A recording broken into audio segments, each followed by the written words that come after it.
Hello and welcome. Today I will provide a detailed overview of JWT tokens, or in other words, JSON Web Tokens. This will be a detailed technical explanation covering main aspects of JWT tokens. What is it? JWT token structure. What is difference between authentication with JWT tokens versus session-based? It will be especially useful for professional developers, but may be a bit boring for others. Usually, I prefer to prepare my videos based on real situations that I faced in my day-to-day practice.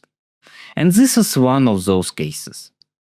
So, what exactly is a JWT?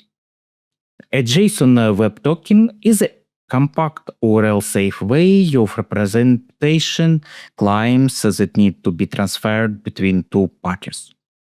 It's a token format that allows you to securely share information across different applications or services.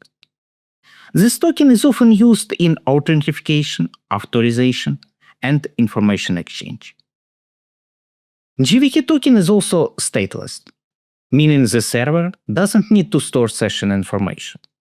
This makes them particularly useful for distributed systems and microservices architectures where making a traditional server-side session could be inefficient or sometimes impossible. If you find this content helpful, please like and subscribe. Your support helps grow our community and signals to YouTube that this channel provides valuable information. I very appreciate your help in sharing knowledge. So, in traditional session-based authentication, the server maintains session information, typically storing it in memory or a database. When a user logs in, the server generates a session ID, stores it, and sends it to the client, which returns it in subsequent requests.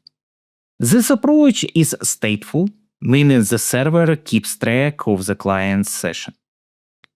When a user is logged in, the server generates a JWT token, signs it with a secret or private key, and sends it to the client.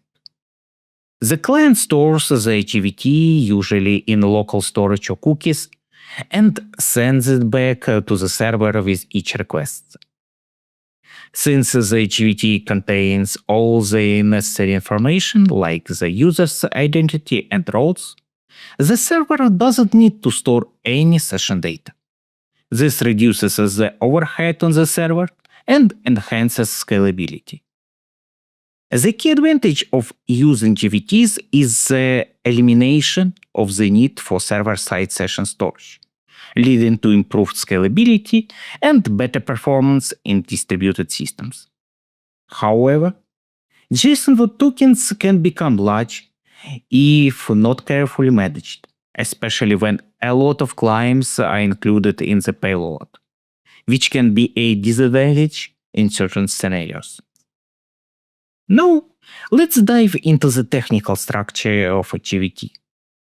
JWT consists of three main parts: header, payload, and signage. The header type typically consists of two parts: the type of the token, which is JWT, and the signing algorithm that is being used, for example, HS256, RS256, etc. The algorithm tells the system how the token is signed and verified. For example, if we use HS256, the header might look like next one. The payload contains the claims, which are statements about the entity, typically the user, and additional data. These claims are encoded in JSON format and can be divided into three types. Registered claims are predefined claims that are not mandatory but recommended, such as IAT, the timestamp when the token was issued, X, the timestamp when the token expires, sub, the principle that the token is describing, for example, the user, Public claims are custom claims that can be defined by anyone, such as roles or permissions. For example, you might add a claim to define the user's role. Private claims are custom claims shared between the parties using JWT. For instance, the payload is not encrypted, so while it's base 64 encoded, it's important to never put sensitive information in the payload without additional encryption.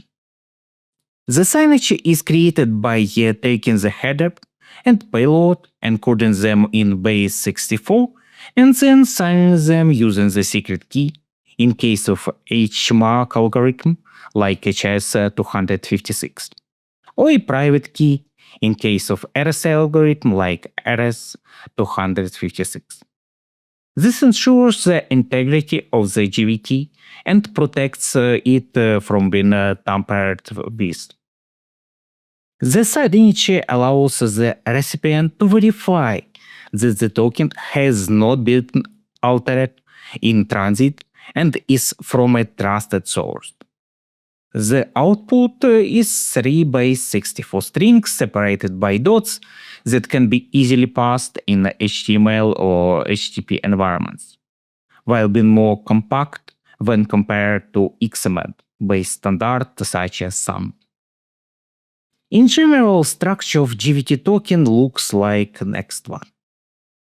Each of the three parts, header, payload, signage, is encoded in base 64 format and separated by dot.